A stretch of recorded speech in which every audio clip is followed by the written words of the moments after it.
ভালো করুক, আমার কোনো আপত্তি নেই, আমাদের কোনো আপত্তি নেই। আমরা ভাই আপনাদের জন্য, দেশের জন্য কি করতে পারবো, কি করব, আমরা সেই পরিকল্পনা গ্রহণ করেছি। আমরা মানুষের ভোট পেলে এবং আল্লাহর রহমতে সরকার গঠন করলে আমরা 1 2 3 করে আমাদের কাজগুলো আমরা করতে থাকবো। কে কি বললে আমাদের যায় আসে না, কে কি বললে আমাদের যায় আসে না। আমরা জনগণের জন্য কাজ, কারণ পলিটিক্স, রাজনীতি তো করি আমরা আপনাদের জন্য। আপনারা যদি ভালো থাকেন, আপনি তো অটোমেটিক আমাকে সমর্থন দেবেন, দিবেন না? আপনারা যদি একটু ভালো থাকেন তাহলে তো অটোমেটিক আপনারা সমর্থন দিবেন। কাজে ভাই কথা সোজা, কথা সোজা, সিম্পল কথা, যে খামাখায় অন্যের ও এইটা করেছে, ও সেইটা করেছে, এর মধ্যে আমি না, আমি আছি কি কাজ করব, কি পারবো কি পারবো না, সোজা সাপটা হিসাব। এখন এই সোজা সাপটা কথা পছন্দ হয়েছে আপনাদের? তাহলে যদি পছন্দ হয়ে থাকে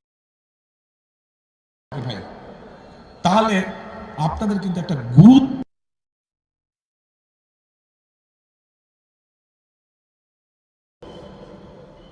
2024 সালে 5ই আগস্ট, 2024 সালে 5ই আগস্ট এই যে দেশের অবস্থার যে পরিবর্তন হয়েছে, শুধু দেশের অবস্থার পরিবর্তন হয়নি, এই অবস্থার পরিবর্তনের সাথে সাথে মানুষের একটা পরিবর্তন যায়। কি পরিবর্তন চায়? মানুষ চায় একটু ভালো থাকতে, তার সন্তান এবং তার পরিবারের চিকিৎসা যাতে সে পেতে পারে, তার সন্তান যাতে ভালোভাবে শিক্ষা পেতে পারে, তার পরিবার যাতে ভালো থাকে, সে যাতে ঝামেলা ছাড়া ব্যবসা বাণিজ্য চাকরি বাকরি করতে পারে। এগুলাই তো চায় মানুষ, তাই না?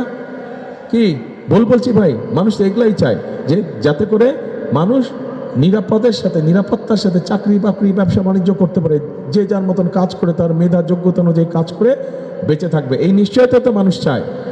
এই কাজগুলোই আমরা করতে চাই, এবং এগুলো যদি বাস্তবায়ন করতে হয়, ওই যে বললাম আপনাদের একটা জরুরি গুরুত্বপূর্ণ কাজ আছে, সেটা হচ্ছে 12 তারিখে ধানের শীষকে নির্বাচিত করতে হবে। ধানের শীষে সিল দিয়ে ধানের শীষকে নির্বাচিত করতে হবে। আপনারা যদি ধানের শীষকে নির্বাচিত করেন ইনশাল্লাহ, তাহলে যেই পরিকল্পনাগুলো আমরা বললাম আপনাদের সামনে, যেই কথাগুলো আপনাদের সামনে বললাম, এই কাজগুলো আমরা বাস্তবায়ন করতে পারবো।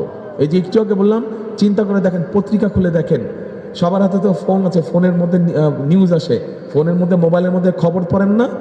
দেখবেন বিএনপি একমাত্র বলছে যে বিএনপি ফ্যামিলি কার্ড দিবে, কৃষক কার্ড দিবে, খাল খনন করবে, বেকারদের কর্মসংস্থান, ভোকেশনাল ইনস্টিটিউট করে বেকারদের কর্মসংস্থান করবে, 1 লক্ষের মতন আমরা হেলথ কেয়ারে দেবো, যাতে গ্রামে বসে, বিশেষ করে মা বোনেরা অনেক সময় হাসপাতাল যেতে পারে না, হয়তো স্বামী নাই বা ভাই নাই বা ছেলে নাই যে হাসপাতালে নিয়ে যাবে, কিন্তু দিনের পর দিন অসুস্থ হয়ে পড়ে থাকে বেচারা,